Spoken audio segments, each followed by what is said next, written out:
Peter Obi has officially left the Labour Party and joined the African Democratic Congress ADC. This happened 31st December 2025 in Enugu State, and it was not just a quiet moment. At the event, Obi spoke about rescuing Nigeria and the urgent need for a structured platform that can challenge the status quo ahead of the 2027 general election.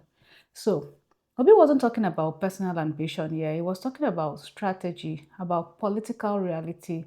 And soon after the announcement, Atiku Abubakar, a major national figure, publicly congratulated Peter Obi via his Twitter handle. A lot of people didn't expect that, and in fact, quite disappointing. Many people took to social media to vent their anger, their frustration, and of course, their criticism. They said things like, how can Peter Obi, a man who's been told to be a saint, mingle with corrupt people in ADC?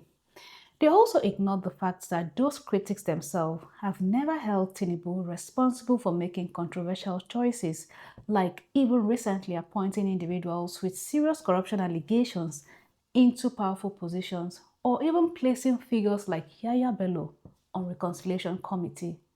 That selective outrage tells us something important. People have been very quick to brand Peter Obi as the moral standard, the clean politician, but they don't apply the same standard to the current government, which continues to protect, promote, and encourage individuals with documented corrupt cases. And here is something else Nigerians need to pay attention to. There is a quiet tactic at play in our politics. Make Peter Obi look not so saintly, not because others want to become better, but because they want you to lower your standards and accept corruption as normal. So think about it.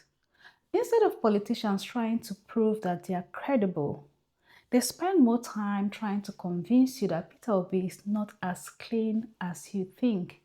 Not because they want to become better, but because they want you to stop expecting better.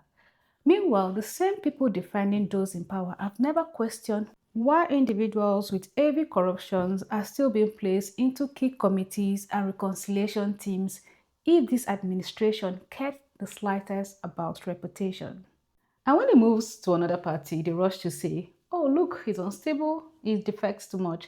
And they miss the lesson because sometimes leaving a broken structure shows the ability to make difficult choices. It speaks to a man who refuses to be tied down by party loyalty against national interests.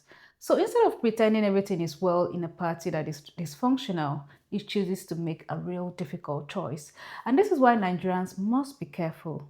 Do not let political propaganda reduce your expectations.